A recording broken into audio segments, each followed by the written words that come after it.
Let me show you one more verse. Mark 9:23. What do you mean, if I can? Jesus said, anything is possible if a person believes. So it doesn't matter what the circumstance in your life are saying.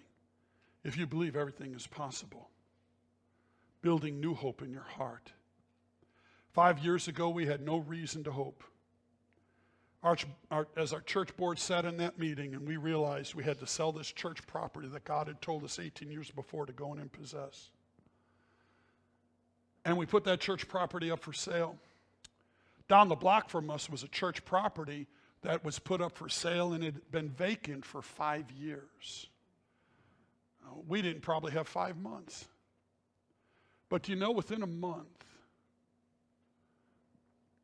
we had a contract on our property. I prayed to the Lord and I said, Father, I'm asking you to do something. If you really want us to sell this property, then do it in such a way that when anybody hears the story, that would say, only God could do that. That it would bring glory to your name. So I prayed. When we met with the realtor, he said, Pastor, your property's worth, on a good day, $1.1 million. If you get an offer of $900,000, you ought to grab it and run. I said, okay. I've asked Jesus to give us $1.5 million. He looked at me. Mike Johnson was in the room. Gary, I think you might have been in the room when that happened. When we were meeting with the realtor, he said, Pastor, I've done the market evaluation on your property. On a good day, it's worth 1.1. I said, I understand. I said, but I've asked Jesus for 1.5, so we're going to list it for 1.6. Give us a little negotiating room. He laughed. He laughed. He said, Pastor, it'd be a miracle if you could get 1.5 for your property. I said, I work for that guy.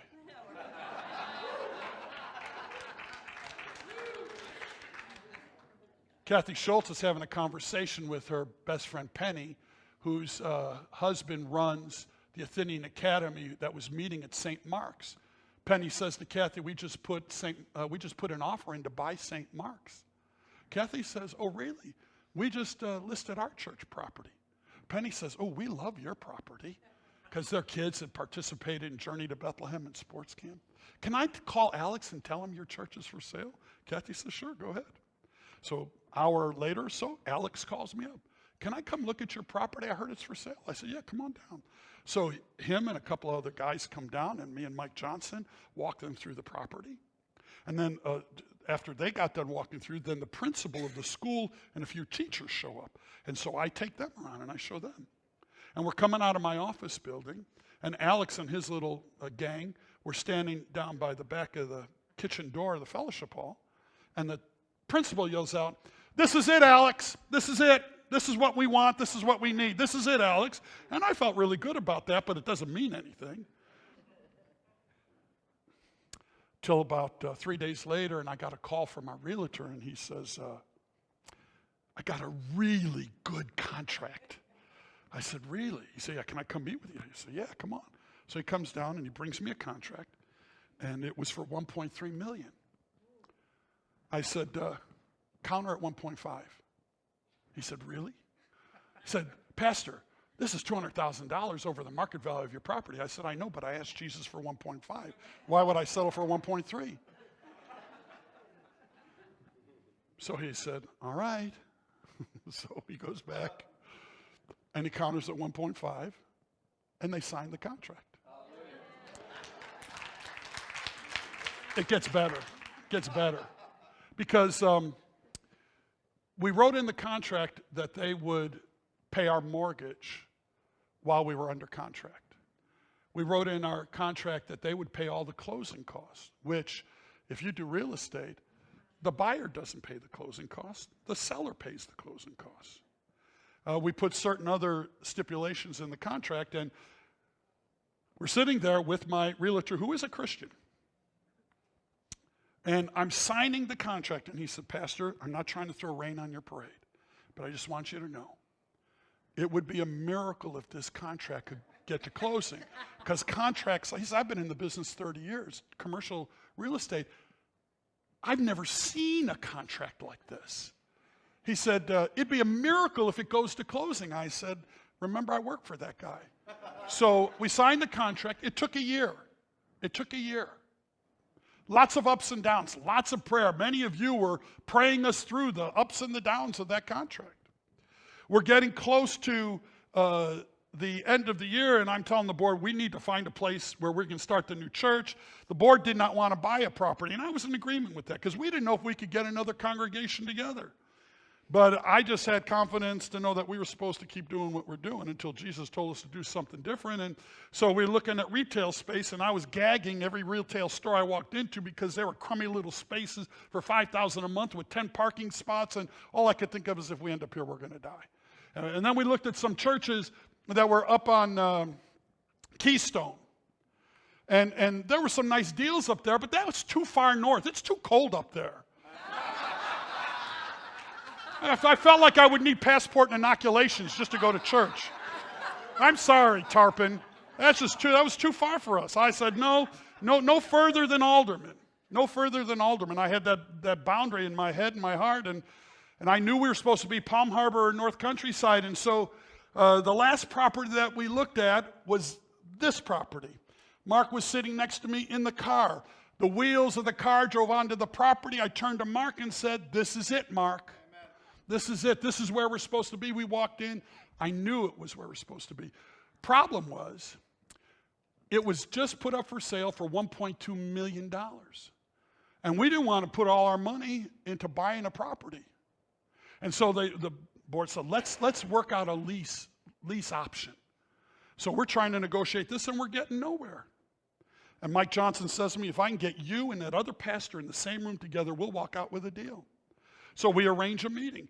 Pastor Tim, his associate that was his executive pastor, and his realtor, me, Mike, and our realtor.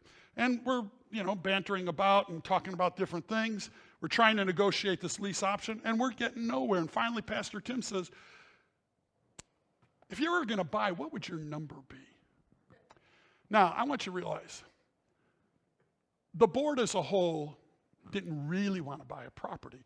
But I said to the board, if we find the right place at the right price, we should keep an open mind to it. And they agreed to that. And Mike Johnson, of all the board members, was kind of least in favor of buying. Sort of. So we're sitting in the room, and the pastor asked that question. And before I could open up my mouth, Mike Johnson says, we're between 8 and 850.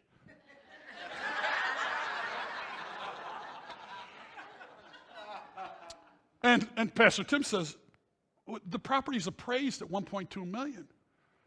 And Mike, who did real estate up in Chicago, he did commercial development and real estate, he said, well, we're between 8 and 850.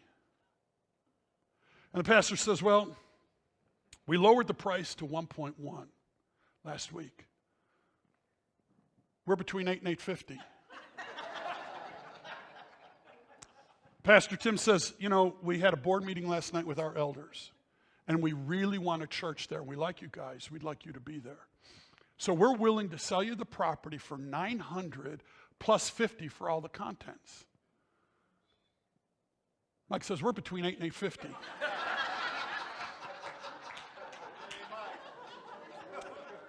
So Pastor Tim leans back in his chair and he chuckles a little bit. He says, well, we're only really $50,000 apart. Maybe we could find a way to make that work. So we prayed, we shook hands, we get out in the parking lot, and I turned to Mike and our realtor. I said, we're going to get that property for $850. We just need to find a bank that'll hold the mortgage. And so our realtor says, well, I'm working on that. A few days later, he calls me up and says, I got a bank that'll meet with you. I go to the banker, me, Mike Johnson, our realtor. His name was Steve, over here at Flagship Bank. And we tell him about what we're trying to do, what we're trying to accomplish, what we need, what we'd like. And then Mike had to leave for another meeting, and our realtor had to leave, and now it's just me and Steve. We talked for a few more minutes. He said, Pastor, can I ask you a question off topic? I said, sure. He said, what do you believe about the gifts of the Holy Spirit? I'm talking to the vice president of commercial lending, and he's asking me about the gifts of the Holy Spirit. So I begin to talk to him about the gifts of the Holy Spirit and all. He said, okay. He said, I need some more information on your financials. Send me these things, and when you got it, let me know. So I went home, sent it to him right away. I went, I get a call from him the next day. He said, I want to meet with you, but only you. I said, okay. So I go to this meeting, and we talk about the financials for 10 minutes, and for the next 30 to 45 minutes, we talk about the gifts of the Holy Spirit, salvation, baptism of the Holy Spirit, about ministry, vision, philosophy, with the vice president of commercial lending. And then he slides a paper across the desk. And it was a letter of commitment to carry the mortgage. We'd asked him for 6 months of interest only. They gave us 12 months interest only without asking. So now we've got a bank, we've got a contract on a property, and a contract to sell our property. And we get right up to November, and we have to close on our property to have money to buy this property, and we had to close before December. And I'm on these weekly phone calls with the head of the financing group for the school and their attorney, and the attorney for the builder, and me. And they're talking all this legalese, and I'm just listening and, every once in a while saying intelligent, And we're coming up in mid-November, and I said, can I ask a question? And the head of the foundation, which by the way was called Building Hope, ain't that a coincidence? I said, I want to have my first service on December 14, 2014. I need to close on the property by Friday, December the 12th.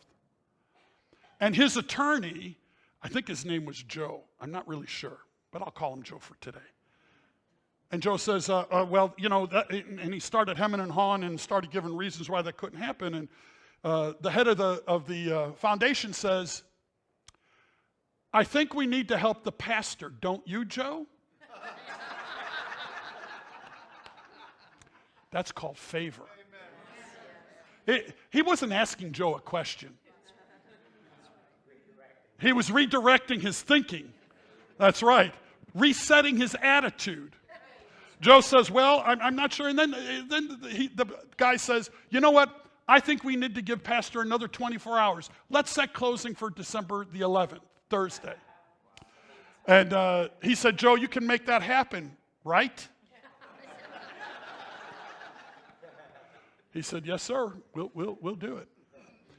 So we come up on December the 11th, and in the morning I get a phone call that the attorney that was handling the closing on another property didn't have all the paperwork necessary to process, and so no money was being released. And we're closing at 2 o'clock on this property. So I call our banker and I said, what do I do? We don't have any money. He said, come to my office at 2 o'clock, like we're scheduled to. I said, okay, I'll be there. I walk into his office, into his conference room, and then this lady, the blonde-haired gal, comes in with a pile of papers, and she starts sliding papers. And she sign here, sign here, sign here. I'm signing all these documents. When I signed the last document, pushed it back over to her. He slid an envelope over to her. She slid keys over to him. She shakes my hand and walks out. And I look at Steve and say, what just happened?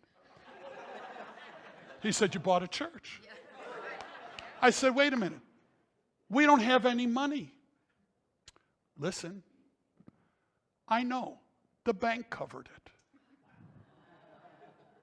Now, those of you who have done real estate transactions know that a real estate transaction can blow up at closing.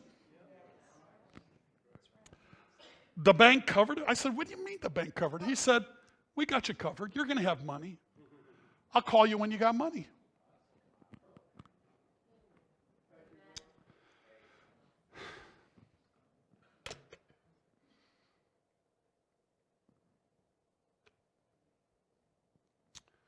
"4 years ago, God put new hope in my heart. And he put new hope in the hearts of those of you that tagged along with me for all these years at Global Family and made the transition over here. And then those of you who are new to us since New Hope was born, God's been investing new hope in you. He's been speaking messages of new hope to you. You say, well, Pastor, I don't have a story like that. You do. You do. Do you know why? Because there was a time in your life when you were an enemy of God and alienated. There was a time in your life where no matter what you could do, you couldn't change the circumstance of your life because you were desperately lost in sin and in darkness. You could never find Jesus on your own, even though you thought you were pursuing him. The reality of the matter is that no matter how hard you tried to pursue him, you couldn't find him unless God opened up your eyes to see the reality of who Jesus is. You know, I'm from back in that day, the I Found It campaign. I talk about it every now and then. We used to have the yellow bumper stickers on our car. Remember when bumper stickers were really big? Honk if you love Jesus. I Found It. The I Found It campaign was supposed to generate a discussion. Well, what did you find? Well, I found Jesus. But the truth of the matter is, you were running.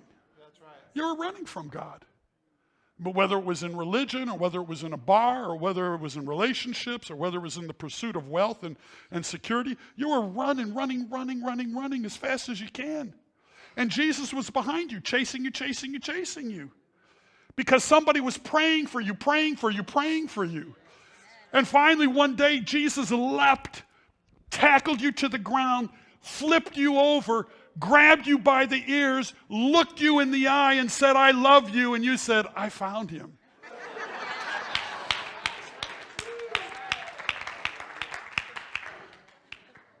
That's your New Hope story. We are New Hope.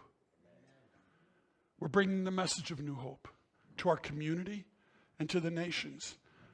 There are 5 churches in Africa, soon to be a 6th one. If we can get that last 1,500 in, we'll have that 6th church built. 6 churches in Africa, and it's only the beginning. Dr. Tani gave us a prophetic word that we're on the cusp. We've been in labor pains. God's getting ready to birth something new. Getting ready to explode. The seats of the sanctuary aren't going to contain what God is going to begin to do as he spreads the word of new hope, because people need hope again. And that's what he's given us. Let's bow and close in the word of prayer.